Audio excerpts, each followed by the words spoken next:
Hello guys! Hello! This is for Cancer. Welcome dito sa aking channel, Kapalaran 888. Welcome! Alamin natin kung anong messages, vibration, gabay energy para sa lahat ng Cancer.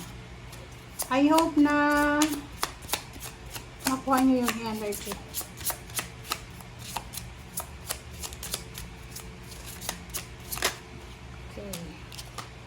Okay, Cancer. First card natin is the Hero Moon.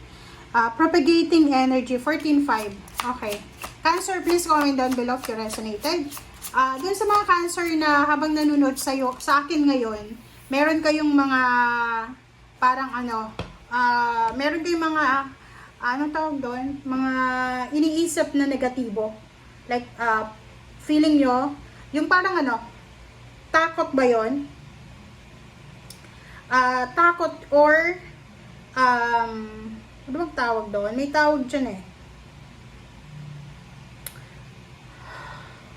Nasa dila ko. Okay, so sinasabi ng bara dito, this is 5 eh. Takot eh.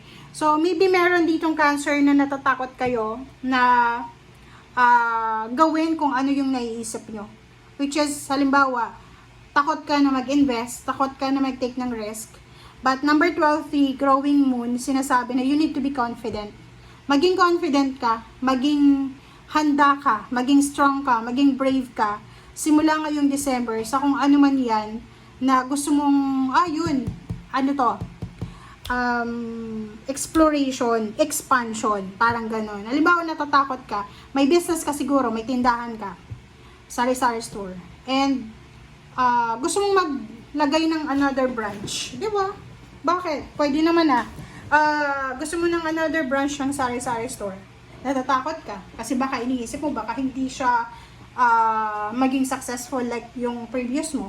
No! You need to be confident, you need to be strong, you need to be courageous and have faith sa'yo, sa sarili mo, sa hard work mo, na kaya mong magpa-prosper ito na mga naiisip mo. Diba? Alright, so let's check.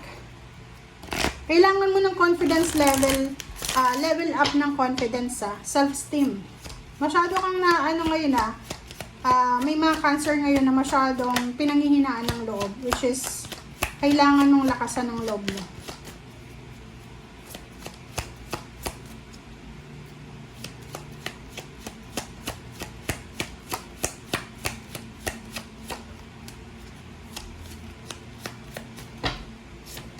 Okay. Full moon in Aquarius, be real. Okay? So, maging totoo ka daw. You need to be, authentic. Maging totoo ka. Yun lang. Alam mo, sa buhay natin dito sa mundo, isa yan sa realization ko.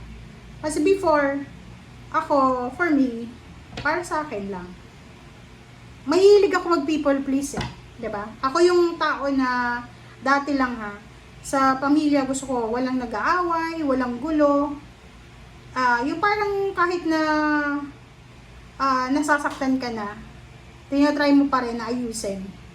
But, may mga tao, may mga kapamilya ka, na talagang kahit na ipakita mo sa kanila kung paano yung tamang pakikitungo, talagang masama yung ugali nila.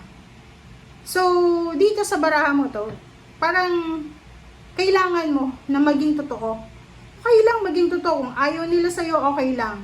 Diba? Doon tayo sa totoo eh. Kasi alam mo, pag fake tayo, kung marami tayong tinatago sa atin, ang hirap niyan. Kasi kailangan everyday consistent ka. Diba? Kailangan consistent kang nakangiti, mabait. Eh kung hindi mo mapanindigan, diba? So magkakagulo-gulo. Magkakabulilyaso yung plano mo. So, dito sa baraha mo sinasabi, maging totoo ka lang. Just be true to yourself, true to your intention. Bahala na kung may magustuhan, may magkagusto sa'yo, or may mga taong magtiwala sa'yo, okay lang. Pero kung ayaw nila, okay lang din yun. Kasi alam mo, sa panahon ngayon, uso na yung fake ngayon eh. Kasi nga sa social media, di ba? Tingnan mo, ang gaganda ng buhay nila sa post nila. Pero in real life, makikita mo na hindi totoo. Okay? So, kung magaling kang kilatis ng buhay ng tao sa social media. Makikita mo yung totoo at hindi. So, sa'yo, sinasabi ng baraha, just to, parang mabuhay tayo ng libre, ng free. Mabuhay tayo ng wala tayong iniisip, matulog ka ng maayos. Kasi pag hindi ka nakatulog ng maayos, papayat ka sa kakaisip, di ba? Just be real, okay? Pakita mo sa mundo kung ano ka. Kung may mga taong ayaw sa'yo because of you, okay lang.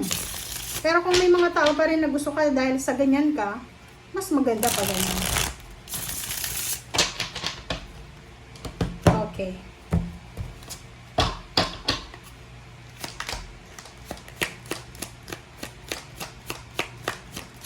Okay, Cancer.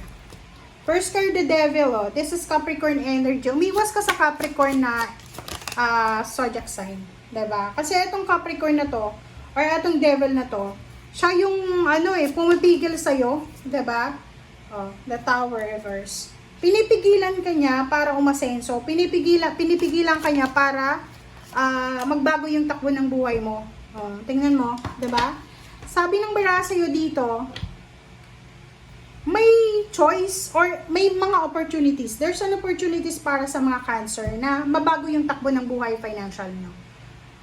Trabaho. Pwede kang makahanap ng trabaho sa mas magandang company, mas magandang lugar. But the problem is, there's someone here eh. It's either Capricorn, it's either same sign mo ng Cancer. Ang mahirap kasi guys, pag mag-asawa, pareho Cancer. Ikaw Cancer ka. Pag nakapag-asawa ka ng Cancer din, lalaki ka man or babae, talagang yung swerte na andyan na eh, 'di ba? Yung blessings na andyan na, nakapaligid na sa inyo. The problem is, it's either isa sa yung dalawa, toxic yung ugali.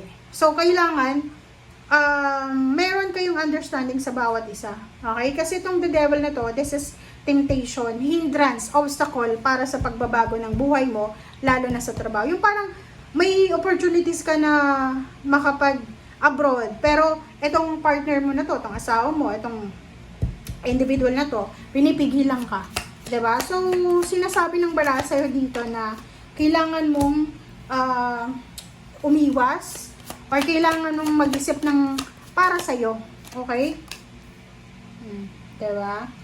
Queen of Cups, this is your energy and Death card. So, kung gusto mo daw na mabago yung takbo ng buhay mo, emotional or financial, oras na para baguhin mo yung mindset mo. Okay? Baguhin mo din yung taong ito. Or basta, nakikita ko sa'yo dito, mahihirapan ka kung asawa mo yan. Okay? So, sinasabi ng bara sa'yo dito na prepare yourself kasi there's a transformation na posibleng papasok sa buhay mo, Death card and Wheel of Fortune, na magdadala sa'yo ng peace and harmony, lalo na sa pera. There's an incoming money. Okay? There's an incoming job offer. There's an incoming business offer. Maraming darating sa'yo na pwedeng magdala sa'yo ng Queen of Pentacles. Thank you guys. Bye!